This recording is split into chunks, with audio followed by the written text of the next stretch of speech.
Welcome to this ULD Spotlight session. Thank you. Also, thanks to, again, the stream sponsor, Teijin, the networking break sponsor, Chalabi Cargo, and also the continued support from Uniload. And first of all, this session will start with some short presentation, followed by panel discussions. First of all, let me introduce each of the speakers and panelists.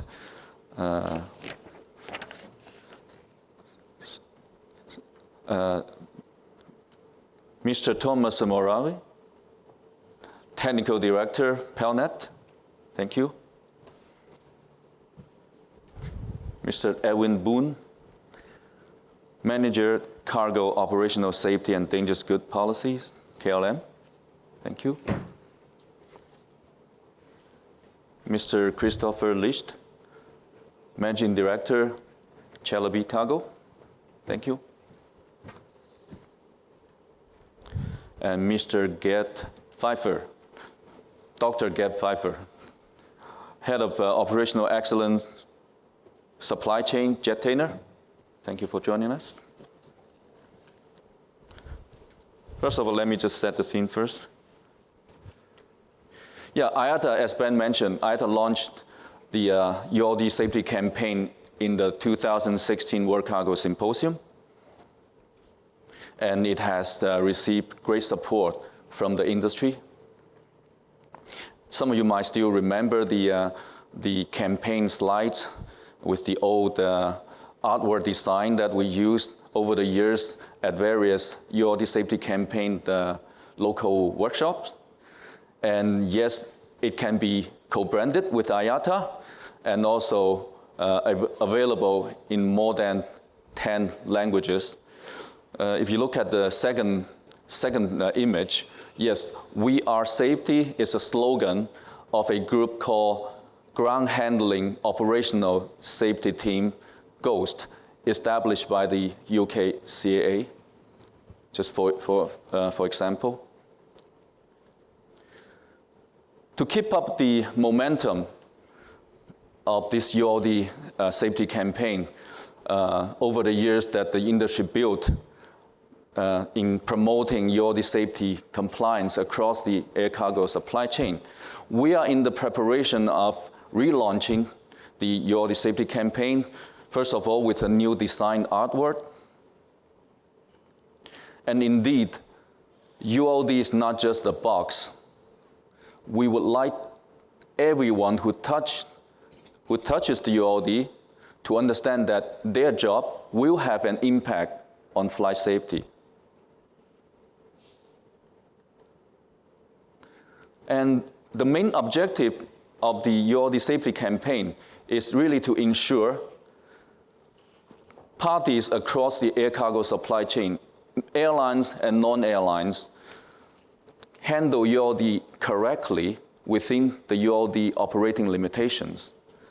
With that, I would like to invite our first speaker, Thomas, to talk about what are those operating limitations, where are those limitations from, why operational staff need to respect those limitations.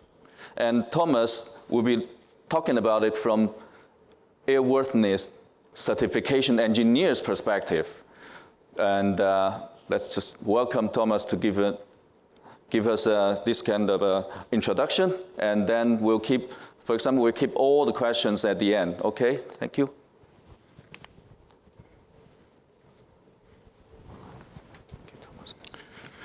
Thank you, Shi-Yong, for having me here. Today I want to introduce you unit load devices operating limitations. Why do we have them and where are they coming from? 2016, IATA initiated the ULD safety campaign and highlighted 5 key messages. I want to point out the first one. ULDs are part of the aircraft and are critical to flight safety. Why is the ULD apart from the aircraft? Not because it's directly interacting with the engine. No, the ULD is directly structurally interacting with the aircraft when it's once loaded. Resulting out of that, ULDs need to meet airworthiness approval and meet certification requirements. The applicable requirement the ULD needs to meet is the Technical Standard Order C90. This standard order introduces minimum performance requirements, testing requirements, flammability requirements, textile performance requirements such as degradations and not just limited to that, and marking requirements. I have identified 7 basic ULD operating limits, and 6 of those are directly derived by the certification requirements. Starting with the first one, base compatibility with the cargo loading system. ULDs are certified according to aerospace standard. In this aerospace standard, base sizes are clearly defined. And the aircraft weight and balance manuals, they reflect the same base sizes. Base sizes are identified with letter codes. Behind each letter code, there is a base size with its defined tolerances. IATA ULDR refers to the same standards as we as OEM do. It's all about standardization of parts, of aircraft parts for safe aircraft operations and also for efficient aircraft operations. ULDs are tested to withstand critical worst case situations. For that, we need to test them with ultimate loads and with maximum center of gravity eccentricity. Operating ULDs outside those limits is operating ULD outside their tested limits. This is a hazard to in-flight safety. Operating ULDs outside the limits, look at the picture, what can happen. I do not believe anyone wants to sit in an aircraft with a ULD disengaging out of the cargo loading system. When we just talked about testing with maximum crossweight limits, we also have pallet net configurations. Pallets and nets are certified, and combined they are a ULD. For a ULD operator operating such a ULD net configuration, it's important to operate the ULD within its defined limits, and those defined limits are also including using the compatible net with the right attachment points to the pallet. If you use the ULDs outside of those limits, you're using the ULDs outside of tested limits. We, as a manufacturer, we test ULDs to withstand certain stress cases. Operating those ULDs outside those defined limits is operating a ULD outside its certified limit. Using pallet net configuration outside the limits is a threat to flight safety. ULDs have damage limits. Those damage limits are also, again, certified. Any damage limit, what we express in our manuals, is tested, is calculated. Operating the ULD outside those specified limits is operating the ULD outside its certified limits. ULDs should be inspected for every usage. There are many things we can use to do that. We have the CMM, and each ULD has usually an ODLN sticker on it, explaining you directly what I need to inspect before the usage. Using a ULD outside those damage limits, even if it is just a rivet more missing as described in the manual, is using a ULD outside its certified limits. You're not just putting your staff in risk handling those ULDs. you risk to damage your aircraft. You have an impact on your time and performance. You could damage the ULD content, and on and on and on. To that, it's a direct effect on flight safety. ULD damage limits, including a missing rivet, are tested and certified to ensure flight safety.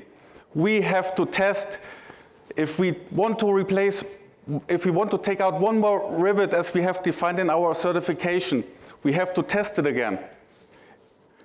Please, or not please, use ULDs within their defined limits. The last slides we have talked about, they are directly driven by the regulators. So it's mandatory to follow the regulations. We as a manufacturer, we are 100% regulated. Every step in our production is controlled. Please control the ULDs outside. Use them as what they are, parts of the aircraft. Coming to ULD control limitations. ULD control limitations are derived from aircraft cargo compartment contour. Fulfilling this requirement makes your operation efficient, makes your operating ULDs cost efficient. If you unload or if you load ULDs outside defined limits, what are you doing? You're taking a risk to damage the aircraft. I do not know what effect those damages have on the aircraft, but they could have an effect on the flight safety of the aircraft. And in the worst case, the aircraft cannot take off. You're losing your slot and you're losing lots of money.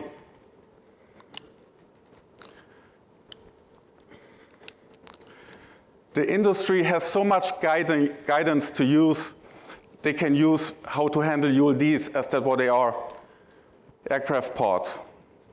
They have the CMM from the OEMs, from the ULD manufacturer, describing clear damage limits, maximum cross weight limits, center of gravity limits,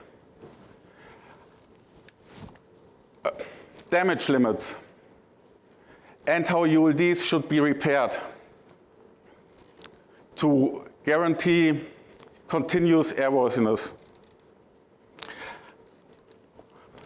Train your staff with the applicable documents, manuals you have on the market. Use them.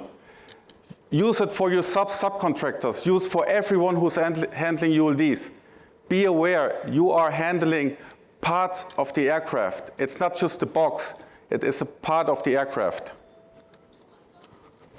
ULD manufacturers take the challenge to comply with the Part 21 regulations, and I can tell you it's quite tough. We are audited on a regular basis. We have to follow procedures. We have to inspect every production step to produce an airworthiness part. ULD repair stations take the challenge to comply with the Part 145 regulations to maintain and repair ULDs and secure the continued airworthiness. Also, they are 100% regulated and controlled. I encourage everyone handling ULDs, take the challenge and handle ULDs as what they are, a part of the aircraft. Thank you for your attention.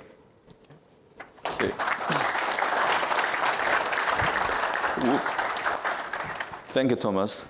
Yeah, ULDs and aircraft parts, no doubt about that. And we quite often mention that ULD is probably the only aircraft part that leaves the supervision, leaves the control of the airline after passing through multiple unregulated hands and ended up being loaded on board the aircraft and may have an impact on flight safety. So regardless of the expanding cargo operations today from shipper to consignees, airlines operators is ultimately responsible for ensuring the safety of flight. So I would like to invite our next speaker, Mr. Edwin Boone, Manager Cargo Operational Safety and Dangerous Goods Policy from KLM Cargo, to talk about, from operator's perspective, how you ensure ULD safety compliance and what are the challenges you've been facing. Okay, thank you, Edwin. So I'll be sitting here. So good morning, everyone. IATA, thank you for inviting me to this session. And I can tell you a little bit on ULD performance in the operation, of course. My name is Ed. I am with the KLM Cargo Compliance Department, covering operational safety and dangerous goods policies. Operational safety also being, of course, how the freight is used in the aircraft to be able to get to the other side of the world in a safe order without damaging staff, passengers, and the aircraft itself. I have a few slides, mainly pictures, because I want to take you through what we see in the operation as an operator. And let me start first by explaining a thing that was described in the IATA briefing papers that you received on this talk. Why are the restrictions and limitations for the ULDs, why are they even there? Here you see a clear picture of why that is, because if you look at the right bottom picture, of course it's a complete mess. That happened a few years ago on our freighter operation, a complete mess, I would say. But if you look at the bottom right, you see that the pallet is doing exactly what it needs to do, keeping the trouble inside, at least, of course, completely out of control, but that was not the fault of the ULD. But this is what the pallet needs to do, and it can only do that when the certification standards and operational standards after inspection are met, actually. What happened here was a Class 8 dangerous goods liquid in corrosive liquid in plastic containers. Were not completely filled, which is really common in dangerous goods because many substances need a little bit of space in the container for expansion reasons and other scientific needs. And what happened here basically was that after the pallet was built by the GHA, the containers on one of the bottom rows collapsed because they had enough space to be crushed a little bit. That was basically done because what we saw here were two overpacks in black plastic, so to speak. So the guys who built this pallet could not really see what was in it. Obviously, they know it was a Class 8 dangerous goods, but even on the building level, you may not have the details that it is liquid in plastic containers. And on top of that all, they stacked the overpacks because the shipper had not declared that it couldn't be stacked, and actually it was delivered in the truck as such. So when you start out with this particular situation, you see that the building guys actually did not make a mistake in the first steps of this process. After all, when you know there's things like this have arrived in your destination, you also know after an investigation that you should have put some straps on the rows to keep everything tight and packed, and let alone that stacking instructions of the shipper would have been in order here. The problem, of course, is that what's happening here? I was expecting another picture between this. Okay, well, it doesn't really matter. The aircraft was out of service for 8 consecutive days because of the cleaning this needed. Being a Class 8 corrosive substance, you cannot leave it, of course. So the aircraft had to be cleaned by the maintenance department. Obviously, the ULD needs to be cleaned as well in these sort of cases, but that is not really a big deal. Again, you need to do that properly by people who know how to do this and such. Again, starting out from a good pallet, certified, operational, This, again, in the actual occurrence, did what it had to do. Still, we need to take, while building pallets, I keep saying pallets, meaning ULDs, of course, need to be done following the rules. And when we're talking about following the rules in the building of a ULD, this is also a nice one. This happened shortly in our operation. And when you see this, of course, we are used in our business to use certain kinds of material for shoring, weight spreading. When you use a plank like this, I'm not really sure what the difference really is with the contact surface of this tire to the pallet or to the plank. Looking at the instructions, it is wrong. But the larger problem behind this, because the pallet obviously will take this for one ride, that's not a big deal. This was an ordinary PMC used in connection. So they are connected with special connectors we have, and we do that when we have lack of 20-foot or 16-foot ULDs. But they have, of course, the different standards of the 16-foot and the 20-foot ULDs. And ultimately, what happened here was because you use PMCs in an incorrect build-up situation, the force on the aircraft floor was superseded about 5 to 8, depending on if you calculate the aft or the front, to 8 times the actual load it needs to, or it is designed to bear. We have a lot of regulations, of course, how to do this.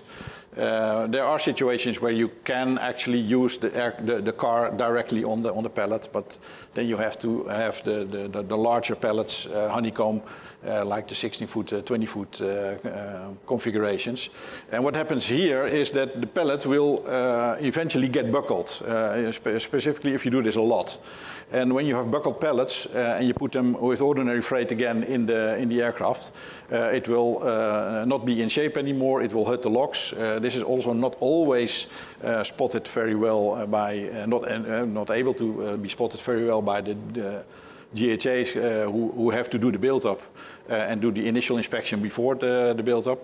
In the shop, you may be able to find it, but not in all operation. And that causes, while you think in these cases this is what a pallet needs to be designed for, you see that it still ends up in 2 weeks' time damaging the aircraft locks on a completely other flight, completely other freight, because the edges are curled up and it hits the locks, for instance. As we're talking about shoring, here you see an example also of a build standard that was not completely as we wanted.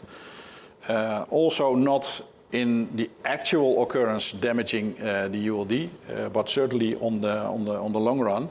And this is what we have to start taking into account. What you see here, and I have a little clearer picture, but take a good look at the right picture. You see 2 carton beams on their side, and in this right-hand picture, you see what they actually did. So to raise up the freight to go as far as it needed to be, they put 2 wooden beams on top of each other, taped them together so they were fixed. And ultimately this toppled over when it was at the ramp due to the wobbling of transporting freight from the warehouse to the ramp. Mind you, this is not about the carton beams. The carton beams, as you see here, because these were the actual carton beams, are undamaged and do exactly what they need to do. We are in the process, as an industry, I guess, to start using these kind of things. Also going through a lot of, not really certification, although we're working on that as well, but certainly on doing risk assessments. Can we do it? Is it safe? And so on. This would have happened to wooden beams as well, of course. But what we need to go and take into account in a broader perspective when building ULDs as a DHA, you see a lot of different variations where it actually works quite well. The top one in the middle shows one of the tests that we did where it didn't go as planned, and that is an incorrect use of the beam. So if you do it correct, it's all okay. But we need to be worried on a more broader perspective that we get now more and more innovations into the industry. The wooden beams is for one thing. Already mentioned in the earlier text of this spotlight, the fire resistant and fire containment covers. Of course, they are very sustainable to fire, but also they need to be completely undamaged if you want them to be doing what they need to do. And as we saw in my initial picture, that is what we, when we have incidents, what we really hope that or count on actually, what the ULD does when it is used.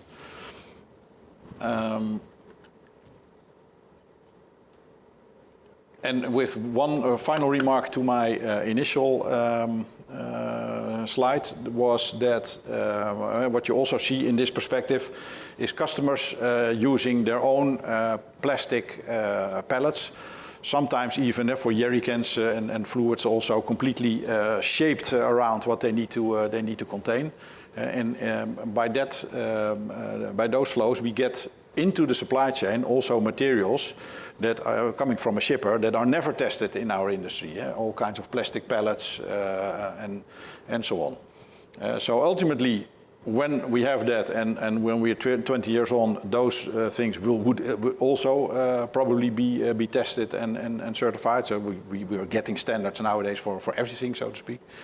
But in the meantime, we need to rely on a good and compliant ULD building by the GHAs to ensure that what we had in the first place from the presentation of Thomas, a compliant, structurally safe and sound ULD, but we can also mess that up in a pellet building in the GHA if we don't do it as we need to do it. And ultimately, when we start with a safe ULD, because it is, as said, certified and safe, we can mess that up when we build it incorrectly.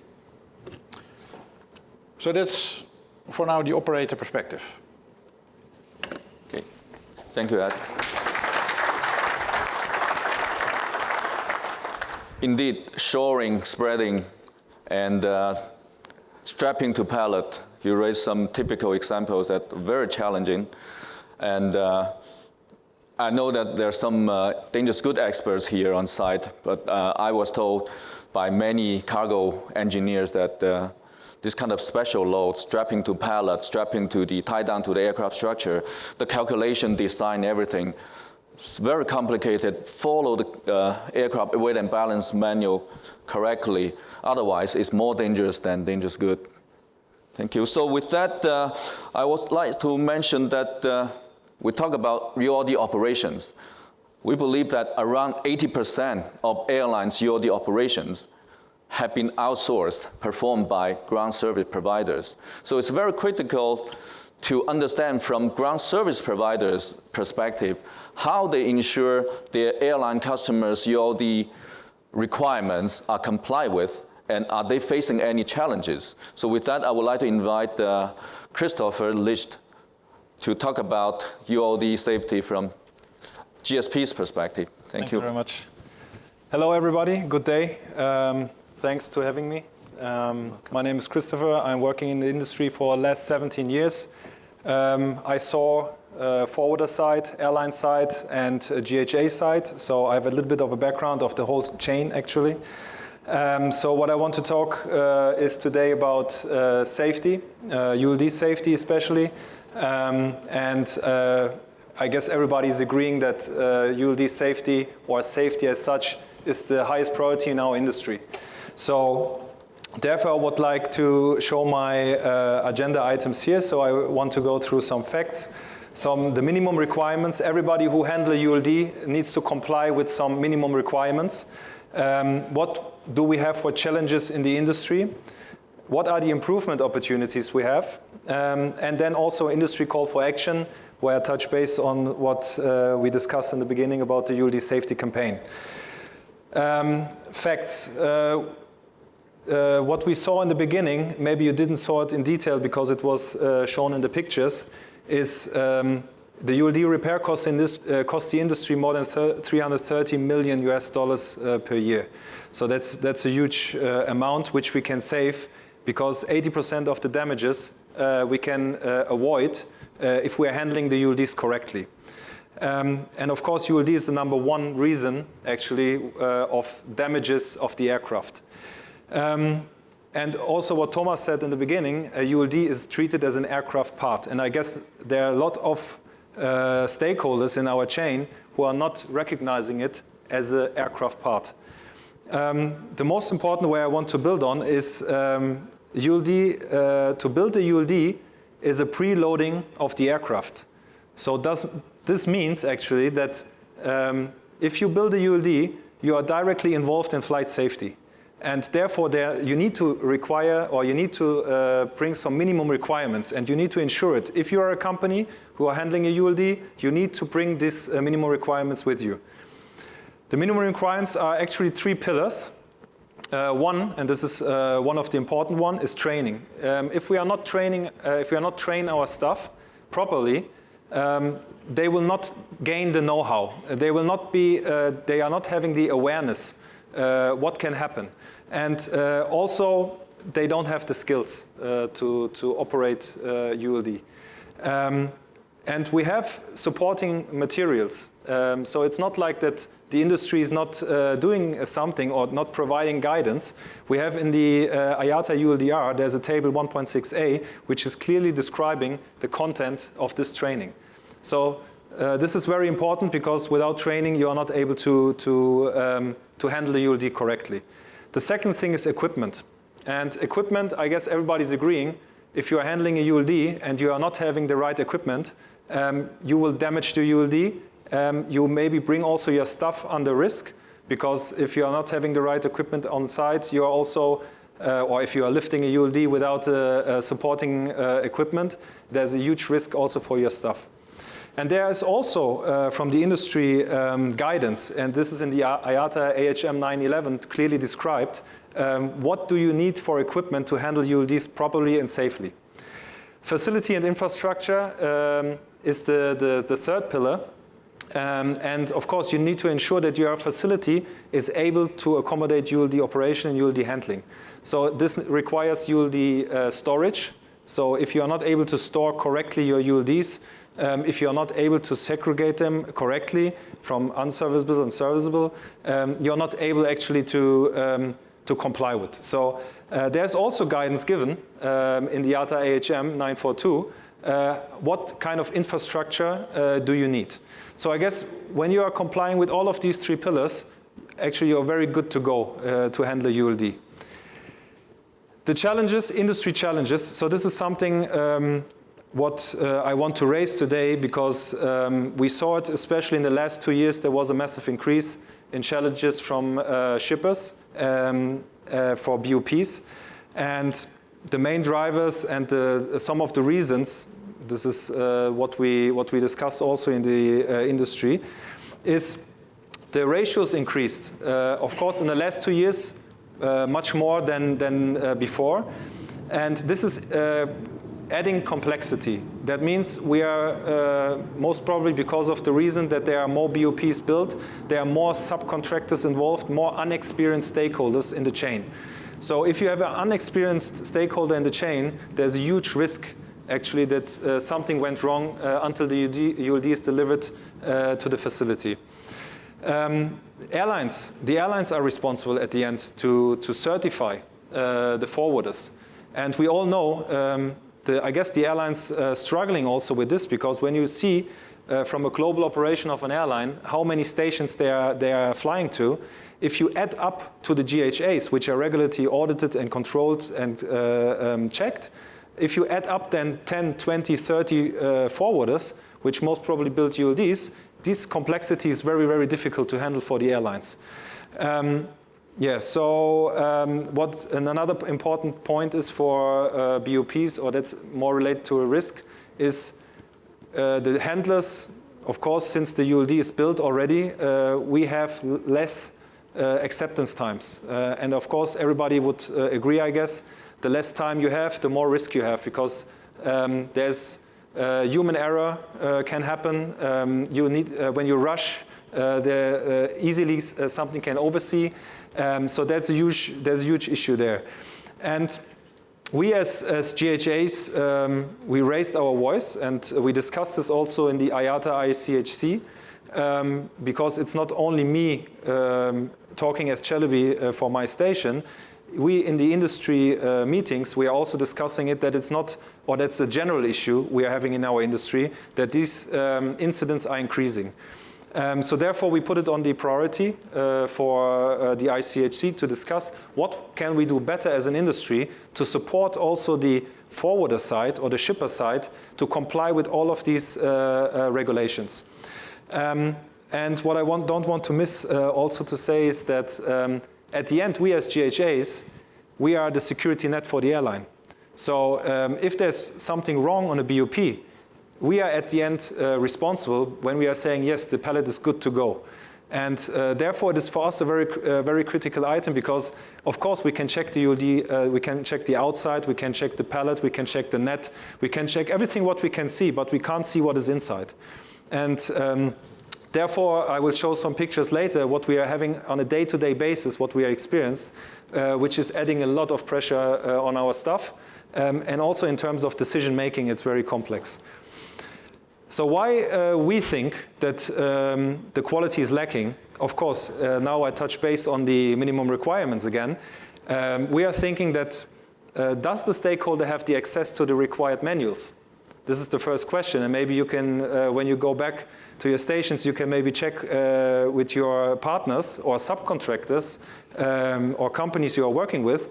Do you have a ULDR? Do you have AHM? Do you have the ICHM? So do you have these manuals in order to be able to comply with?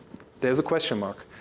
Are they using the right equipment? Yeah. So, and what I want to put it here on this slide, because, and I saw it last week, when you're going on social media, you are very often see pictures where you see ULDs fully packed on the floor, handled by a forklift without supporting equipment, and pictures are openly posted. So what does it mean? If you would not post something if you would know that it's wrong. So that's an education issue here. So that means for me that the ones who are posting these pictures, they don't know better. And that's the problem. When they don't know better, we need to do something. And we all as an industry need to do something about it, that they get the experience, they get the know-how. We need to somehow grab this. Of course, if the staff needs to be trained, that they can take at the end a decision. Is it airworthy or is it not airworthy? So how they can identify if it's airworthy or not. And you can only close this gap with training. So these are the main reasons for BOP rejections. What we are having identified is that we get ULDs delivered with damaged net, expired net, not certified corner ropes, improper tie down, ULD damages outside the limitations, improper or no shoring for weight distribution, wrong contours. So you know all these things actually, what happens on a day-to-day basis. But this is really critical for our staff also, and I need to protect also my staff, that they are taking the right decisions. Because humans are individual, and they can do also individual decisions sometimes. And therefore, we worked on an improvement project, which I will show at the next slides. But before that, I want to share some examples from the last 2 months, what we receive. So I also show some pictures, sorry. But I think sometimes pictures are better to show the issues. So we see here a collapsed pallet, which was received. Then we saw shifted cargo. Everything is on a regular basis. That's not something I had to search for. I was easily checking with my staff, and they were able to provide to me hundreds of these examples. Undeclared dangerous goods. So we have a BOP where our staff saw through the foil dangerous goods inside the ULD. Which was not declared, of course. So if this package is maybe not seen inside the pallet and it's leaking or something, so even the captain don't know what is on the aircraft. Overhangs. So this is a clear sign for me that somebody who built this ULD have no clue about how they need to secure overhangs. Same here. Here it's already, as you can see on the right-hand side, it's already moved out of the package. So what are the improvement opportunities? And we thought about it, and by coincidence, beginning of this year, we had a meeting with a company, with Nalian, who are providing software solutions to digitalize checklists, and they made a presentation to us, and then we link it to each other, and we said, okay, maybe it's an opportunity in order to create something which will help our staff to take right decisions, but also to cover the huge complexity between airline and airline. Because this airline is accepting maybe this, but this airline is not accepting it. So therefore, we worked on this digital tool. So we started this project beginning of this year, and at the end we were able, and we are in the stage now where we are having a fully digital checklist on our handheld for all our workers, which is doing a ULD airworthy check. So they're step-by-step described what needs to be done in order to serve all our first priority, which is flight safety. What we are doing today, so we are at the next stage already. So we were able to successfully complete the trial. And for one of our major customers, we are doing 100% screening from all their ULDs. And here I also need to point out, it's not about BOP only. We are checking ourselves as well. So every pallet which leaves our yard and going to the ramp will be checked with this digital solution. So what are the benefits? It's an easy end user handling via our handhelds, or you can use mobile phones. The application guides you step by step what needs to be done. In case of a non-compliance, there's an automatic escalation to duty managers, and also to hold the pallet back, not to be transported to the aircraft. And we can, as I said, make it tailor-made in terms of airline by airline. Nevertheless, we have also the possibility to create easy transparency between the stakeholders. So it's a forwarder to GHA or cargo GHA to ramp GHA. We have pictures, and this application will guide the staff to do the pictures. So please do a picture from the ULD tag. Please do a picture from all of the sides of the ULD. So at the end, we are able to transparently show every pallet to the airline and to the forwarder and to ourselves how it went, how the ULD in which condition went to the aircraft. I put some examples here. So we have a dashboard. The dashboard shows is it accepted, and when it was approved, you can go onto the ULD and you can see all the details then. It is a 4 eyes principle, so 2 people need to sign off for the pallet in an electronic way. And you will have the pictures, and you have a full report at the end with the names who checked the ULDs and the pictures from the ULD outside, tags, and so on.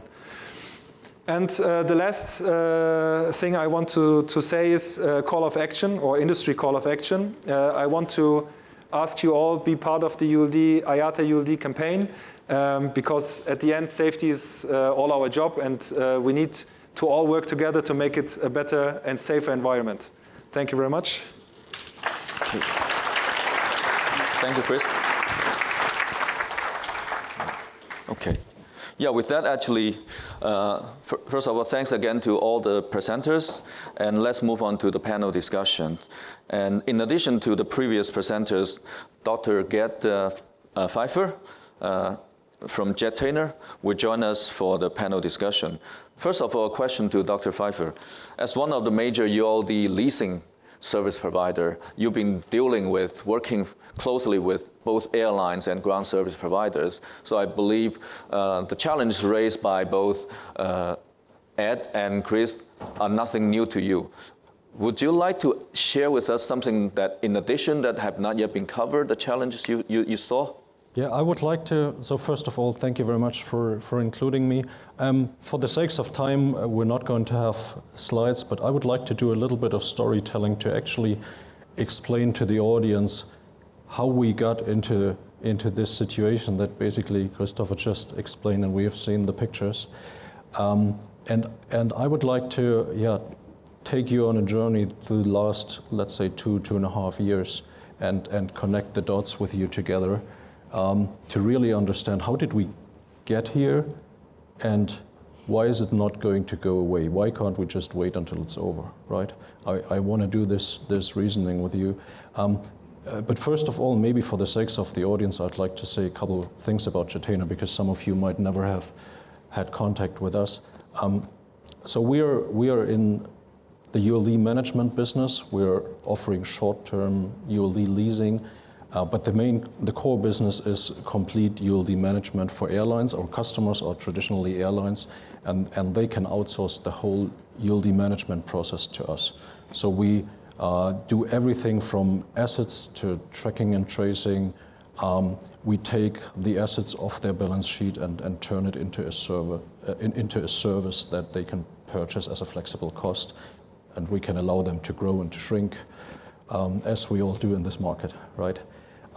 So this is what we do, and actually the daily activity that defines what we do is we manage availability of ULDs for airlines. That means we're looking at about 500 airports worldwide where we make sure that our customers always have the right quantity of ULDs based on the demand of their business. And we are doing that for about 100,000 ULDs. So these are mostly our ULDs, but we also do it for third-party ULDs, like let's say Enviretainer units, or we can also manage units that actually belong to the airline in case the airline cannot or don't want to sell the fleet to us. Now to the story, and I hope you can connect the dots the way I would connect them and understand it in a similar way. If you don't, please talk to me. I'm always willing to learn. I guess that's the reason we're all here, right? So if we look back to, let's say, 2020, early 2020, we were all in a crisis, right? Now this industry is in a crisis every couple of years, but this time it was very much different. And depending on where you live, sooner or later, everybody of us is in a situation where we are grounded. We're sitting at home because we have some flavor of a lockdown, right? And what happens then is that all of us, even the people who really refused to do it in the last 15 years, all of us start to purchase things online because we cannot go downtown for shopping, right? And probably all of you have examples for that. So I thought I would never buy shoes online, but I did because there's no alternative, right? So everybody starts doing that. And when you purchase things online or in the internet, especially if you're not very experienced, what you do is you don't just trust a website and punch in your payment information, right? So you go to the big names, to the websites, the companies all your friends talk about. So we see that the benefit in terms of business goes to the very big e-commerce players. So then when we go further into the year 2020, what we see, and probably that's important to explain, so Jatena is monitoring efficiency and usage of ULDs continuously all the time. The reason we do that is if an airline is not using their ULDs, we have a conversation with them and try to figure out what are the reasons. Do you actually need these pallets? Can we take them off your invoice and use them somewhere else? So this is how we try to reduce cost and drive efficiency. Now, in the middle of 2020 or late 2020, we see a very strange thing happening in the industry. We see the utilization of pallets going down, which is very strange because airlines, they are using basically everything that can fly to carry cargo, right? You have airlines using passenger flights without passengers just to carry the cargo. So, strange situation. We try to investigate, try to understand what is going on. We make phone calls to station managers worldwide, wherever we see that this is happening, and ask them for explanation. And what we figure out is, well, all of these pallets are stuck in import, because there's a variety of reasons as always, but something driving this problem is a labor shortage, staff shortage around the world. So everybody in the industry had to let people go, right size considerably, and now there's a difficulty to get workforce back. So now coincidentally, these big e-commerce players are also the companies that are looking at integrating a lot. So if you like to do integration along your supply chain and you look into a situation where handling agents at airport struggle with breakdown of your cargo, what do? You take it into your own hands. So we see BUPs. You basically have shown it on the slides, right? So we see shipper-loaded units leaving the airport, and as soon as you put the pallet on a truck, in terms of cost, it doesn't really matter whether the truck goes 10 kilometers or 20 kilometers or 30 kilometers. At the airport, you have maybe 5 different alternatives for breakdown. Once it's on a truck and it goes into the vicinity of a big airport, you have hundreds of choices for warehouses and agents to do the breakdown, right? Now, as a ULD management company, our first problem is tracking. We see these pallets leave the airport. So we try to reach out to all of these agents, and we try to connect to them. We offer them APIs, messaging. We offer them to use our software, and we also equip their warehouses with Bluetooth. So we are using Descartes' BLE solution for ULD tracking. And we really need all of this together just to keep track of these ULDs. Now, something that we have to do to do that, and we really pushed this late 2020, early 21, we equip pallets with BLE tags. Now, modifying an air cargo pallet is a complicated thing. You can't just drill a hole and attach something. You talk to the manufacturer. At the end, I don't want to make it complicated. You go to a certified repair shop and you have a modification done. And this is where the alarms go off. Because what we figure out then is we give these pallets to repair shops, we install the BLE tag just to keep track of pallets going through all of these warehouses. And we monitor repair cost very closely, because repair cost is one of the main cost drivers for us and therefore also for our customers.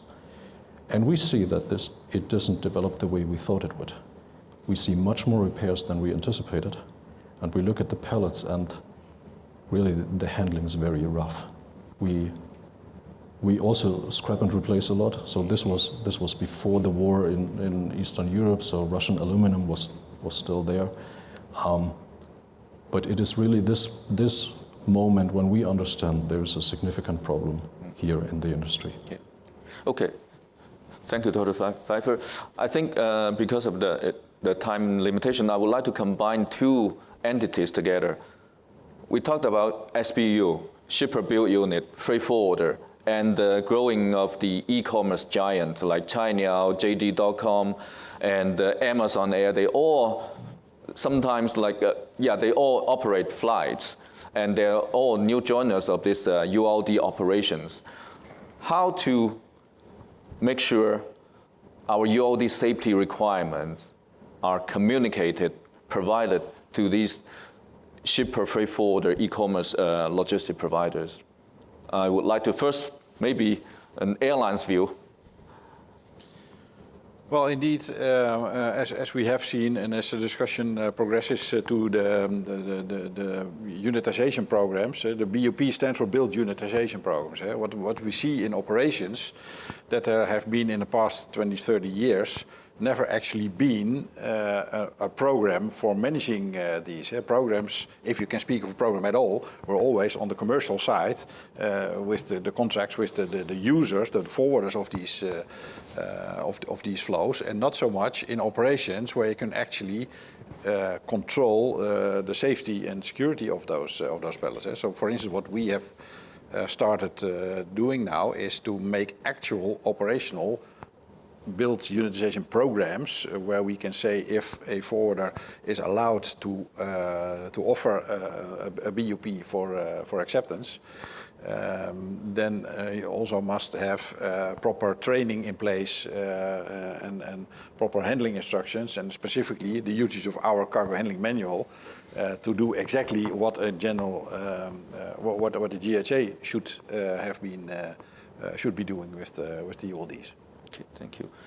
And also a question to Chris. As shippers, freight forwarders, they're actually airlines customer.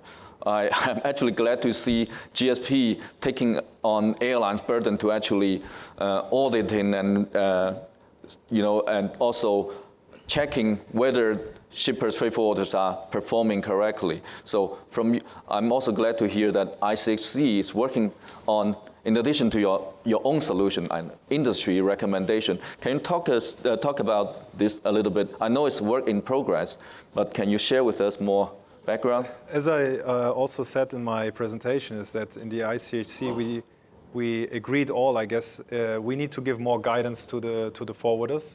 So currently in the ICHM, it's only described how you accept the BUP as a GHA, from a GHA perspective.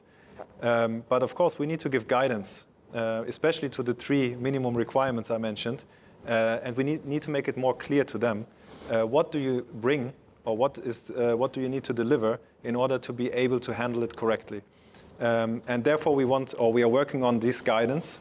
Of course, what we need to do also, we need to bring the forwarder associations, maybe FIATA also, to the table, and we need to discuss with them in order how we can control it better as an industry, how we can regulate it somehow much better, because as I said, the airlines, due to the complexity of subs and so on, is almost impossible to keep control of it.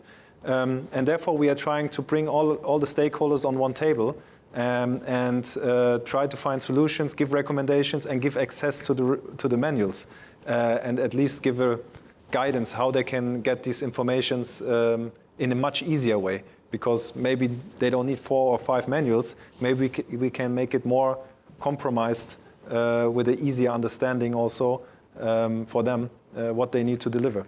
Okay, thank you. Since you mentioned subcontractors, I would like to ask the ULD manufacturer's perspective. You also use contractors, subcontractors. How you work with your contractors, subcontractors to make sure they comply with your requirements, Thomas? This is clearly regulated in our industry. We have clear instructions how to handle and how to work with our subcontractors. With all our subcontractors, we have a quality agreement. In that quality agreement, it's clearly described what we expect from them, what they are allowed to do, and what procedures they need to follow. Okay. Yeah, I think I would just raise another question to Dr. Pfeiffer. Since you're digitalizing your ULD to identify the responsibilities, can you tell us more about, once you identified, what would be the recommendation, how to improve it?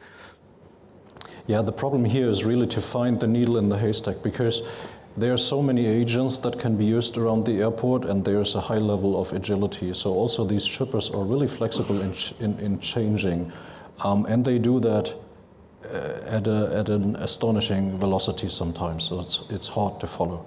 But what we can do, and this really needs interaction with handling agents as well, because we have ULD transactions basically at every step at the airport. Whenever you accept something or whenever you hand something out to a customer or to a forwarder, you have a UCR. Might be paper, might be electronic, but you keep some data. If you do that carefully, then a company like us can provide reporting and can really do the root cause analysis and show an airline, where is your problem? What was the shipment? To which warehouse did it go? And then we need to address that with this company that is not my customer. It's not even my customer's customer. It's the customer's customer's customer's customer or something. But then we can take an awareness campaign. We can audit a facility, and we can do all the conventional things that we've always done. We just need to reach out to these new participants at the table. Yep. Thank you all. I think it's more dangerous to stand between you and the coffee break. And so if you have additional questions, suggestions, how to improve, reach out to across the cargo supply chain to promote the ULD safety requirements, please catch up with us during the break, and we'll be around. And thank you all for your patience, and and then another thank you to all the presenters and the panelists. Thank you very much. Thanks.